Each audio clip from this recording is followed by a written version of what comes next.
reaches his comfort points, he can be very impressive. Sure enough, so we're going to pick some bans, and we'll see if you can pick up one of those comfort champions. Alistar and Gangplank, the first two bans. And speaking of comfort, Wraith has been an Alistar main, up there with good old Gorilla this season, so understandable ban.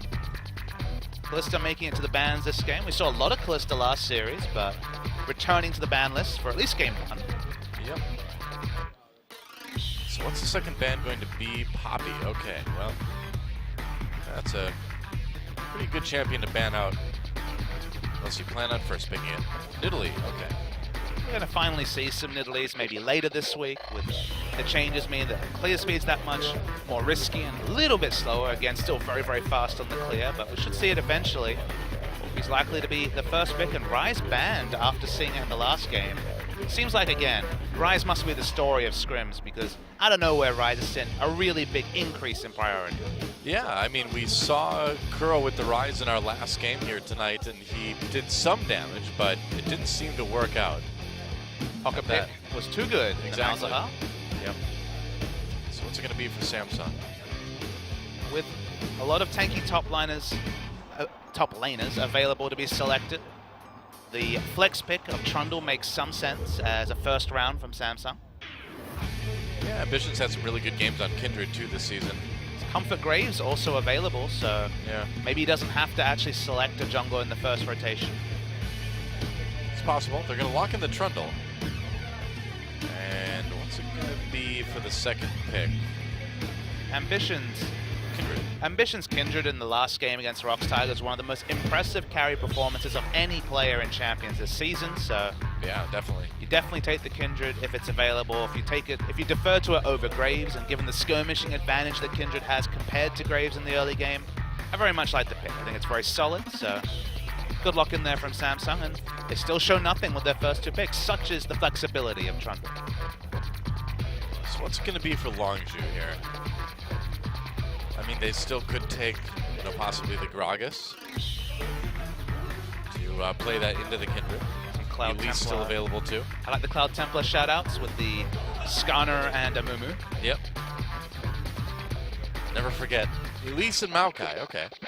Maokai with those magic resist per level buffs and the extra 2 magic resist at level 1, and the sapling buffs as well. They last up to 60 seconds now, so even better scouting wise in a world where wards are on the lower. I mean, Maokai was basically pick man last week, and it's only firming this week. Pretty much. Saw a lot of Azir in our first series of the night. Crown, of course, could grab that. Be a little bit early to pick it though, wouldn't it? Be surprising to see, just because he's such a great Varus, and they're setting themselves up for a last pick Varus if they don't select mid, but Azir's definitely the safer choice. It gives a counter pick to Cuvée, potentially in the top lane. It's a very powerful mid pick. We've seen so much of it. The hovering is certainly no big issue, but let's see what they decide to go with. Yep, might grab that Lucian for Core JJ as well. There's the Varus, okay. That makes a little bit more sense. Okay, Varus and Lucian. And this is exactly what Samsung is known for. It's what I was talking about during the Rox Tigers game when they played triple AD and a couple of tanks. Like, well, that looks like the Samsung then. Yep, Samsung have triple AD locked in already. Will we see a Cannon last pick go? The dream. Maybe. I mean, it's tough to play Cannon as well as Smeb does. This is true. Unless you're Snowflower, then you're pretty good Cannon support. Yeah. One day we will see Rox Tigers flex Cannon into the mid lane to confirm the 4-role flex pick nature of Cannon for Rox Tigers. That was not today. Their final two picks over to Longzhu now. Need a support, they need a mid laner, Is it or Zed theoretically an AD carry. I want to see Zed. Zed? There's a lot of magic damage on the side of Longzhu. Zed has a good laning phase against Crowns. Varus. Coco saw some buffs on his favorite champion, his famous champion in Jace, so real chance we might see the Korean Sniper return. Yeah, Coco's Jace is really, really good. Oh boy. And the Janna might be invading Korea finally. Nope, there we go, Bard. All right, I was worried for a second there. Jace Bard. Coco's been struggling in recent weeks though. His form has been low, and what better way to come back into form with the recently buffed Jace? Yeah, Coco's Jace has been very good for a very long time. Taric would be hilarious. Probably not what we're going to see. Just thinking of physical damage champions that could excel in the mid lane against a Varus, and That's why Zed came to mind. Obviously, matching the range wave clear with Jace is also an option. What do you think about a top Lissandra? It's Cuve's best champion. He's really, really impressive on this champion in particular. They're low on magic damage. Makes sense to flex the Trundle down to bot lane. They have triple AD carry, so while you can self-ult and create some zones with Lissandra, it's not quite the big tank frontline I would have expected. And there's also, it's worth noting, the outside chance that Wraith will once again play Lissandra support. That is true. Although having Trundle support works okay, you can just ult the Maokai. But the big issue though is you've got triple AD and then no tank frontline, so basically you get engaged from multiple different directions and die. I think you go with the Trundle top lane. They have played Lissandra support already this season, but Lissandra gives them teleport flanks, and maybe you just take it in the mid game before the late game rolls around and the tankiness is less of an issue. Yeah, well, they've got about 20 seconds to change their mind before that Lissandra Trundle positioning is locked in for what we'll see in game number 1. Crazy to think that Lissandra support's even a consideration, but they have shown it before. So outside chance that happens. Otherwise, very much a Samsung comp. Looking for snowballing with the Kindred. But noting that Longzhu don't have any answers to the Lamb's Respite, no knockbacks. It's true. And it is Lissandra top. I suppose they've got little knockbacks with like Jason Maokai, but not ones that are going to push you all the way off of that Kindred ult probably. I guess maybe Bard could ult as well and just negate the healing factor. Could be. Yeah, that's actually true. Oh, there's our lineup for game number 1 between Longzhu and Samsung. Again, Longzhu fighting for their tournament life in this series today. Two comps that do very similar things, both good at sieging, both good at doing turret damage. Difference, damage on the side of Lissandra and just the tanky frontline with the Maokai. Yep, that's right. And I'm really curious to see if Coco can do well again on this Jace. It's about time, right? Be great to see. Coco's synonymous with Jace and Azir, and the Jace in particular, the Korean sniper, on the Rift already. It's a squishy team on the Samsung side too. He could do some decent damage, but it is time, guys. Longzhu versus Samsung. It's battle for survival. Can Longzhu stay alive? Let's get in the game and find out. Everybody wants to rule the world. There's a room where the light won't find you. Holding hands. 온 세상을 얼음으로 뒤덮어버리겠다. Already, welcome to Summoner's Rift. It is Longzhu versus Samsung in a battle for what could be some very valuable playoff spots, but again, can't be said enough. Longzhu basically needs to 2-0 every match for the rest of the season to make the playoffs. I like how we're seeing two champions who are going to have very similar build paths, open very differently. You'll see Longsword and the refillable pot from Coco, but actually going to be the Sapphire Crystal start from Crown. Wow. Both of them going to be building tier, but Crown clearly wants it ASAP. Seems that way. Coco may be wanting to do a little bit more trading in the early game, I guess. Different mindsets for what are functionally very similar champions. Big difference is you get line wave clear from the Varus, so when the minion wave is walking towards the lane, you can start pushing it, whereas Coco going to burst and definitely clear the back line very fast, but yeah, not quite as reliable as what Varus can put out. Coco likes to get in there and be aggressive, though, as we've seen from a lot of his other champions. And you were noting it. This is a 4-threat comp and a support Trundle, so those EQ combos. If this I say this Coco because that's what I think of Jace, but if this Jace gets ahead, the damage in the mid game especially is going to be titanic.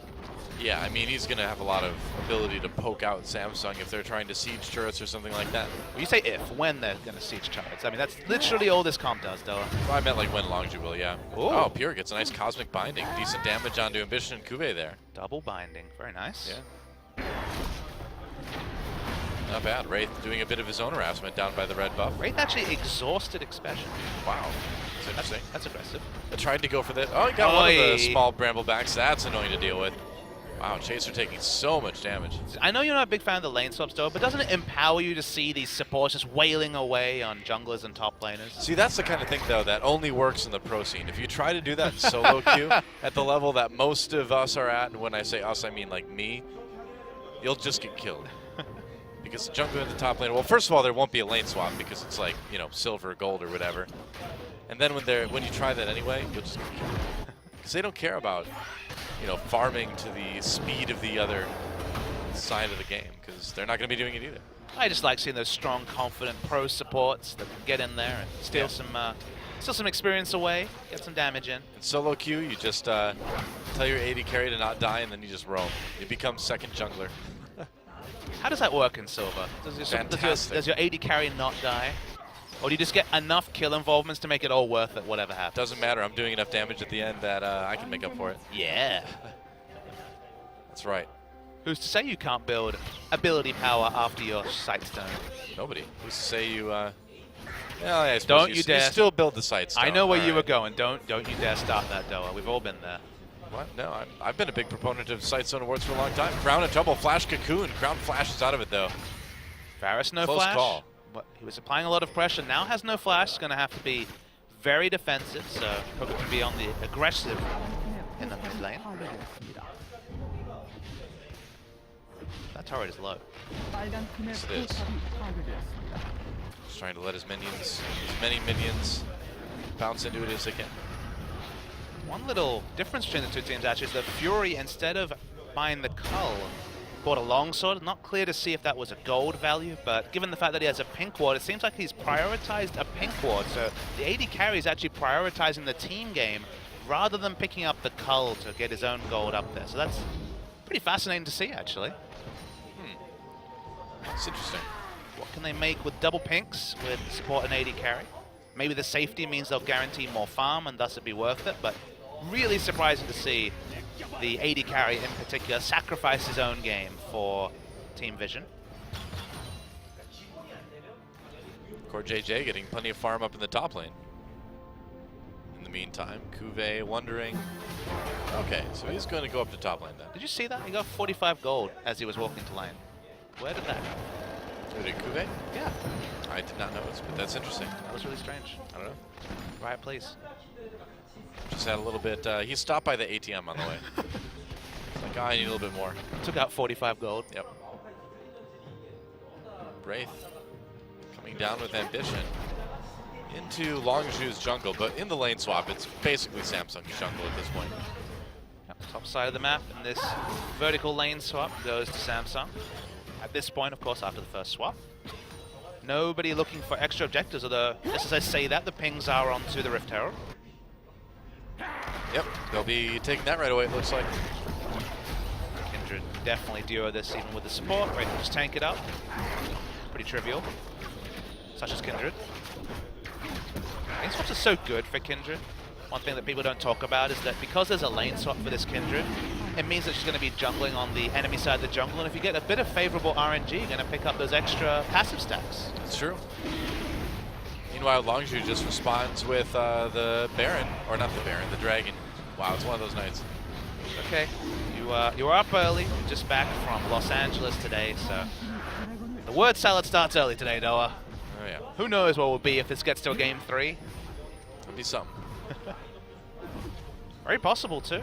Longzhu, if it wasn't for the fact that they couldn't pick up a win, you know, with how big this series is, you have to think they're going to come in extra prepped, extra motivated to pick up a win. I would have thought this would be a fairly easy series for Samsung, but with all on the line, and as we well know, the quality of this roster is one of the minions decide to freak out. That's not actually there, guys. Whoa. Don't worry.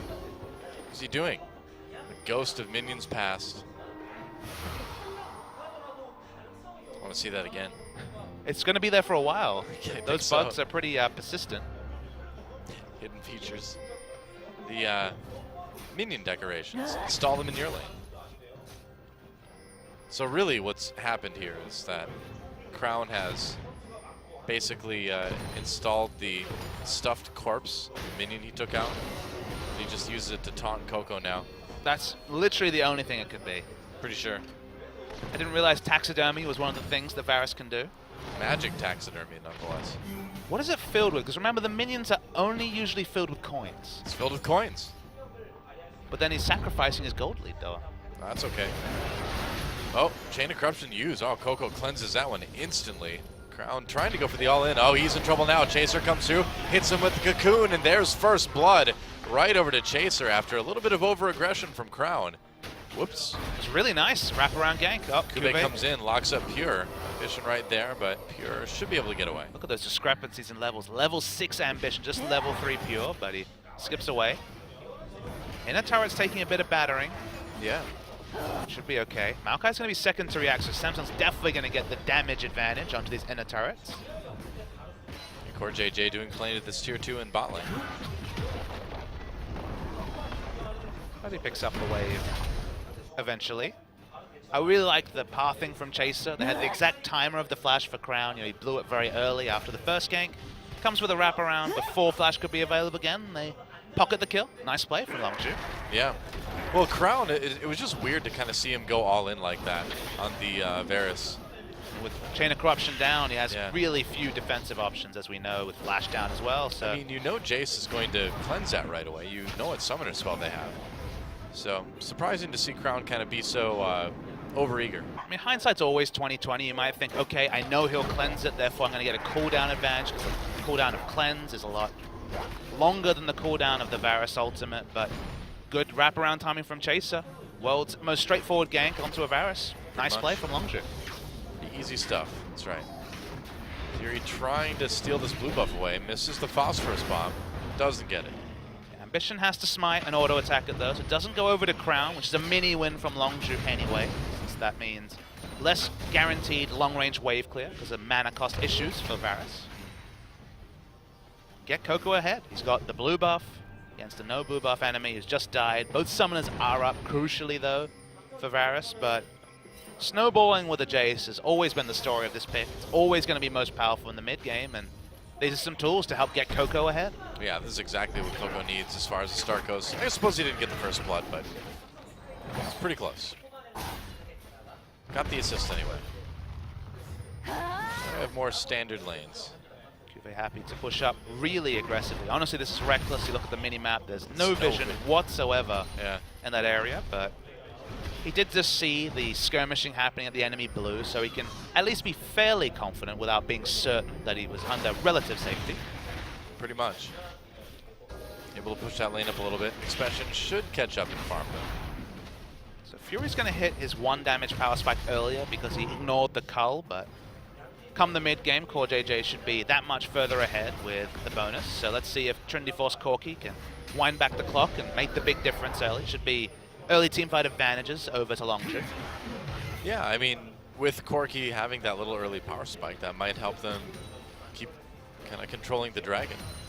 Looking at the gold values, it seems like the gold lead for Core JJ is basically a cult, so they're basically even, but that will reset fairly soon. Yep, oh, nice cocoon onto Kuve right as he comes over the wall. It's a lot of damage. Kuve uses the W, saves his ult, but Chaser taking a big chunk out of the Samsung top laner. Chase is following the build that Jinair's jungler Winged made popular in terms of Sightstone and Skirmisher's Saber in particular, just to do really strong early game trades but not invest into Whoa, Ambition caught up a little bit. Needs to be careful here. Not invest into the Tracker's Knife. Seems like more and more junglers going back to the trusty Sightstone and wanting the damage amp of the Skirmisher's Saber. Seems that way. Do you think it's a reflection of tanks kind of being the thing in the top lane again? They want their junglers to do a little bit more damage? I think it's just one of those things where we're getting such... Teleport coming in. They've caught Ambition. There's a kill for Coco. Nice shock blast to finish that one off. DP used by Expression. They're going to try to cut off Core JJ and Wraith on their way out. We'll see if they escape. I mean, there's no turret there. Magical Journey also will cut off the retreats. Yep, Magical Journey. Everybody's coming through it. Core JJ and Wraith right there. Nice pillar from Wraith actually to slow up Longzhu. That may actually save them. It does. Expression tried to flash, but didn't get in range of the Twisted Advance, so a lot ventured by Longzhu for very little gain. Yeah. Already had the kill on Ambition. They could have just backed away, reset their lanes, been fine, but got a little bit too feisty, and in the end, over-pursue. Did set them up for a dragon, though. So they'll at least be able to get something out of this. Be a second dragon, if they can claim it. Yeah, it's not bad. I take it. Don't clear the pink ward, but timer will be incidental anyway, given the global notification. But as you mentioned, second dragon for Longzhu. Yeah. Lane's not a big concern either. But again, you know, the big story is Coco gets another kill on that Jace. And we know when he gets rolling on this Jace what he can do. Let's watch this again. Ambition, no Mad Life to save him. How many times have we seen it? Surprisingly few in 2016, you have to say, Doa. This was Historically, though, this is definitely a return to form of ambition. that was a very ambition play. That's true. Yeah. With Thresh out of the meta, you can't do that, mate. Yep. Saw it a lot on CJ. And he was better about it so far this season, but you still see those habits come in again for ambition. Just going into the enemy jungle to farm a little bit, getting caught, getting killed. But there's a mark of the Kindred there. Yep. That just tells the enemy where you want to be farming. Baited by the Kindred mark. Farah will wait to see when the timing is for that. Increasingly seen at pre-20 minutes. Famously picked up a 14-minute Devourer earlier this season, did Ambition. So that'd be nice. Yeah, it's good farming. Won't be this game though. Just back to the map play. Longzhu in a really good spot. They've got the Maokai for the instant teleport flanks, although the Sandra can do that as well, but crucially having the Dragon advantage and the pressure advantage in mid. If they just had a farm fest between Jace and Varus, you'd take Varus every time just because he's more flexible in his identity in the late game, but if Coco can get far enough ahead, and with 2 kill involvements, he's certainly on the way, the mid-game power from Longzhu will be immense. True. For now, though, kind of a lull in the action as the teams just keep all their lanes pushed. Pure slowed down a little bit. He really wanted that ward, and the magical journey gets him to safety. That's Bard. Yeah, Bard's actually one of the best picks against Trundle just because you can magical journey through everything, whether it's terrain or actually just the Trundle pillar. Any terrain is fine for Pure to navigate, so able to be more aggressive than any other support in that scenario. I was wondering if he wanted to come in from the side, but be a little bit too risky. Okay, so showing a lot of pressure in mid. They'd love to blow the flash of Crown or pick up a kill ideally if they can. Yeah, they've already gotten one in there, and you can see since then Crown has been playing much, much safer in that lane. Longzhu have profited. They've got second Rift Herald to go along with the 2 dragons they picked up. So picking up neutrals, they'd love to get the mid out of turret. If they could get that turret down suddenly, push up the wards, allow Maokai some flank vision. Well, they just gave the Rift Herald buff to Coco, so I think they're thinking the exact same thing, Papa's. Operation send people down. mid. Yeah. They want that mid turret out of the way. This does show their hand. Basically says Operation dive Crown where possible. See if they also let Crown just pick up the blue buff, because remember, he hasn't had one this game yet. Expecting mirror builds. Was the rush on the Ghostblade for immediate power from Crown, but in a world where the more Malmode is a little bit less higher priority, because we usually see Varus against other magic damage mid laners, the Ghostblade makes much more sense as a rush. Yep, that is true. And Longzhu really having a lot of good pressure on the map right now against Samsung. We expected Samsung to come into this with the edge, but so far so good, and a lot of that is because of Coco's Jace. Yeah. Jace is the more proactive version of Varus. Honestly, they're 2 sides of the same coin. True. Very similar. But you have the jungle advantage, once again, the pressure advantage of Elise, so pressure mid laner with pressure jungler, and this should be the result if played well, and Longzhu have indeed played well. Yeah. Wow, nice damage on the ground. Fury, though, taking a lot himself, just gets caught trying to take out the mid lane turret. Longzhu can't really afford to have that happen too often. It's been kind of a recurring story from Fury. He's been poor. Yeah. The Jin series we remember him from a few weeks ago was putrid and got caught by the chain of corruptions and burst down. Mistake of his own.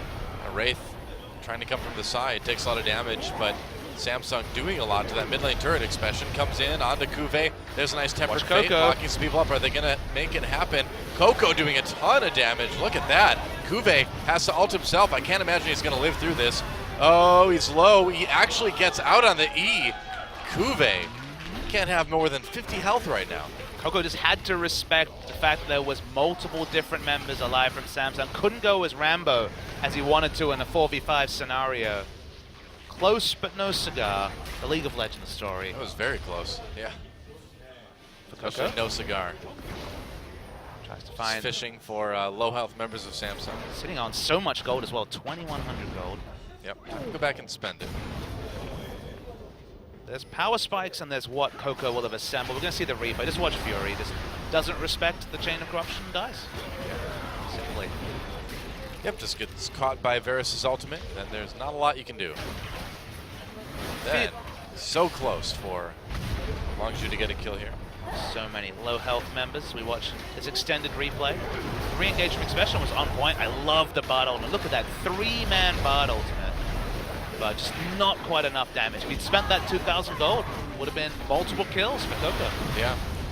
Akuve just barely gets back in there. Spends a little bit of time on the Lamb's Respite too, which I'm sure helped. Ground decides to turn the arrow on to Pier at the last second as he loses that pink. Seems cruel when he's double the level of the Bard. Base stats not really there for Wraith or Pure this game. Wrath's from a different game. That's right. So, yeah, those shock blasts are already starting to hurt, and they're only going to get more damaging for Coco. Dragon is up. Longzhu could try to claim their third. But walk through these crevices towards the Dragon, walk through these chokes, and eat plenty of EQs from Coco, and perhaps it's a bridge too far for Samsung to compete for this Dragon. Yeah. Yeah, I think it's just going to be 3 unanswered Dragons for Longzhu at this point. Releashes a little bit, but Academic, very early 3rd Dragon spike sack. Remember, we're talking about 31 minutes, it's a potential 5th Dragon, so in a really good spot. Longzhu really taking advantage of the team comp they picked. And this is not something you can take for granted when it comes to Longzhu this season. They've drafted early game and played for the late game. They've drafted late game and played for the early game. They haven't necessarily been consistent. They've always been good mechanically because these are all strong mechanical players. But it's nice to see them play with the team comp they've picked for themselves. Yeah, very true. This is one of the weird things about Longzhu, right? Is that you have games like this where everybody looks really good. Coco's on a comfort pick. And you wonder, you know, where is this team for all those other games? But the only guarantee you have about Longzhu is that in 2 weeks' time, it'll be a different 5 players. Yeah. So momentum and teamwork is built playing as a unit. And we know, just on the champion stage, that unit has changed a lot as another taxidermied minion was chilling on the bot lane. Yep, that's right. You can still see him on the minimap. This is one of my favorite new hidden features, Doa. It's... I haven't seen this hidden feature before today. I think well, maybe I saw it once, but it seems pretty new.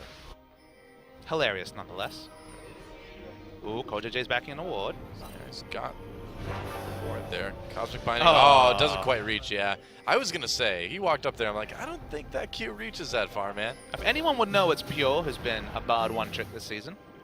Been really good on the Bard, yeah. Indeed. Wishful thinking with that Q, though. Optimistic. This game is a battle of long-range Qs. Yep. Man. Oh boy. Q damage certainly amping up. Gold lead completely absent though. Honestly, it's only the neutrals that Longzhu had to show for themselves because the gold lead is even between the two teams. All right. Coco has that Muramana finish now. And that plus the Ghost Blade. Plus he's got a little bit of armor penetration. Yeah, Coco's in really good shape right now. I honestly don't understand the armor penetration against a team that has no armor at all. It does seem a little bit, yeah. Like literally no armor. I don't know. Like not even a cloth armor. See how it's useful it is. Whoa, Crown just gets destroyed. Have you met Jace? Coco has been activated. I mean, Jace are also doing so much damage this early in the game, but the turrets also are deleted. You got 5 points, so 6 points in the Hyper Blast. Max the W first, and turrets die instantly. Yeah, they do. Die very quickly. Meanwhile, Fury getting a lot of damage done on the tier 2 down in bot lane. CoreJJ takes a lot. He's going to chase. Fury took a little bit of turret aggro for a moment, but here comes the rest of Longzhu, so CoreJJ can't really stick around. Coco continue to pressure. The big change this patch was about extra base damage on the Q, so if you ever get in hammer form, you're getting deleted. Varus certainly saw that firsthand. Yep, that's right. Look at Longzhu. They're playing a Jace comp perfectly. Yeah, so far so good. I have to feel like Longzhu will look back on this season about what could have been, because at so many points this season we thought that was the watershed moment. All right, they've worked it out. This is the 5, or they've got 2 groups of 5. This is amazing as we see the replay. Are you ready for some damage? I mean, Coco was barely even a part of that. That was actually mostly Chaser, I think. Skirmish of Saber. Does strong things on the Elise, and then a little bit of burst from the Jace to secure the kill, we'll say. Yep. Well, it's better he gets the kills in the end. You know what I'm sad about, Doa? If he had not built this last Whisper, he could be very close to a Dusk Blade of Drakthar. That's true. Do you think that's going to be the plan? No. But No? wouldn't it be Oh. cool if it was? It would. We haven't had enough Dusk Blade of Drakthar lately. I mean, in the mid game, if you hit your full combo and auto attack, you would die. The Dusk Blade of Drakthar may even be over the top, but it certainly would confirm a kill. I'd love to see it. He's got a BF sword, so there's more than an outside chance. Yeah, very true. Longzhu starting to push into the Samsung side of the map right now. Jeez. Taking off just a third of Crown's health with one shot. Jace is such a swingy champion. These are the games where you're like, man, Jace is so strong, and then you think, whoa, okay. Crown decided to face check a brush, I think, and that did not go well. Interesting. Didn't even use his ult there either. Tempered Fate misses Core JJ, good dodge. Pillar dropped, Longzhu still going to get this tier 2, and this has been a pretty one-sided game, hasn't it? It's been a decimation of a Samsung team that looked to have it together with that win over Jin. People are dying too fast on Samsung for us to even like see it happening. Well, when everyone builds damage and one team's winning, this is the result. Seems that way. And the poke from both Corki and Jace under these turrets is immense. The map pressure is as one-sided as can be for 24 minutes. They're going to start walking towards Baron. They have a very fast Baron team. Yeah, why not? I mean, they can just go for it. Taking the magical journey into the pit. It's going to die real fast. There's no real response for Samsung. They're trying to get there, but they may get there too late. Baron down to a third health already. Wraith can't be a support hero there, and Baron taken by Longzhu. But he gets out the magical journey once again. And the very quick, methodical dismantling of Samsung continues. Worth knowing that the flexibility of Longzhu to take Baron is unique, even though Samsung have different comp. Oh, Uh-oh, Kube caught up. Gonna take a lot of damage. Can he make it out? Ults himself. Dodges a little bit of it. Gets hit with the cocoon immediately on the way back. Stays alive due to the Lamb's respite, though. Takes his E out of there. Wraith even taking a lot of damage from these shock blasts. But no kills in that little engage for Longzhu, at least. Got the cocoon, but they couldn't find the kill. One thing I wanted to mention was because they have the Maokai tap and not the Lissandra, Longzhu can always, if they had the pressure, kite back to Baron. Samsung, like the Rocks Tigers, cannot really look to pick up Baron, and even Dragonfights have proved themselves hard, and this is Baroned up, and now 4th Dragon Longzhu. It's not over, but might as well be, though. Yeah, I mean, they have really taken everything. Only 1 kill and 2 turrets for Samsung. Let's watch this again. Yeah, Crown just walks into a brush. I just Ward don't, there. What is he doing? Like, don't know. he wasn't even full health when he walked into a brush. He had no vision of the enemy team. It was just bad. It was definitely very dangerous. There's ill-advised and there's YOLO. That was on the YOLO side. Yeah, definitely a bad decision. Oh, wow, the Mortal Reminder from Jace. Okay. Huh. I guess that works on Lissandra's self-heal when she ults. Kindred ult as well, so I don't mind it. We've seen more and more Mortal Reminder in recent weeks. Against Zillion, it's been an interesting option. How you doing there, Doa? You fading on me? No, what? Totally fine. It's good. It's good. It's a long night. Already had a really great series in the first one between the Rocks Tigers and KT. Looking like this first game at least is going to be echoing of game 1 of that series. It's looking like it's going to be on the short end. Yeah, we'll see. Never know. Jace just exploding minions and exploding champions all over the place. I just want to see the Dusk Blade, please. Though he could build whatever he wanted at this point. He really doesn't need it. Wow, yeah, that's a mortal reminder right there. Very mortal are all members of Samsung to this Jace. 2 auto attacks, half of itself. Crown also DPS'd out. This is just the Jace show. It's just over. I mean, yeah, they gave Crown Jace, or they gave Coco Jace rather. He got early kills. He got the items. And this guy has been wrecking people on Jace for years. But this is such a big thing for Coco. He's had, by his standards, a very poor season. As whoa, look at that. Gets the Lamb's Respite used just by himself over the wall. Cocoon comes in, traps Ambition for a second.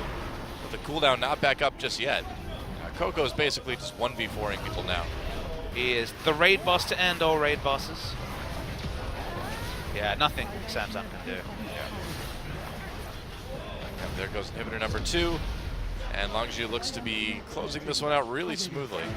To finish my point, Coco's had a really poor season. He was a top 2 mid laner in Korea last year. Looked very impressive on CJ. Kept together a CJ side that was definitely showing creaks at the seams when it came to some of their members. But this season's been poor. You know, Frozen, if anything, has looked maybe even slightly better than Coco, at least on great swaths of the season. But Jace getting buffs and then playing this confidence game where he can play the champion he's famous for, and having such a big performance is a big thing for Coco moving forward as a player. Well, having just Jace as a ban now that needs to be thrown out against Longzhu if they keep winning like this is something that's going to be even better for the team. They can pick up more of those power picks. It'd be massive if he could find a way to put it on the ban list. I'm not convinced of that just yet, but you know, a couple more echoes of this performance, and absolutely it will have to be heavily considered as a ban against Longzhu. Well, if Samsung loses this game, which you'd think they would, being 9,000 gold down, would you ban Jace next game? I feel like it's not a bad idea.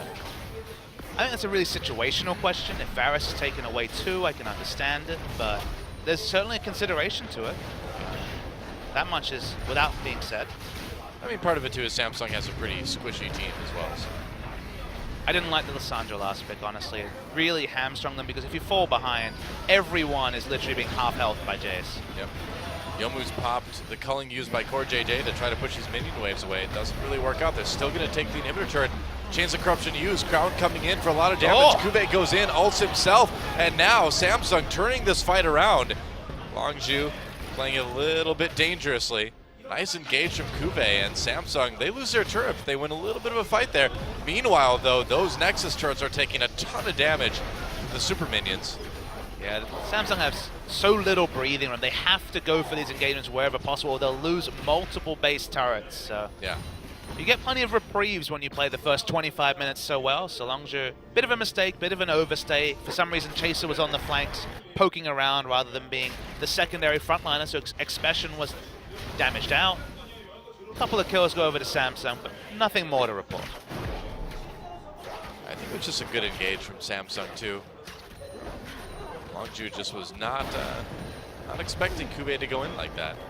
He still needs to finish the Zonias, then he will be just that much more reliable as an initiator. Didn't have to invest his teleport when he went for that last play, so maybe the chance for a teleport flank as Longzhu just returns top lane. Yep. First way popped. Yep, gonna go after that inhibitor. Core JJ trying to push people off, but Expression just body blocking a lot of that ultimate. Chase is back though. Should be able to get auto attacks in at least himself.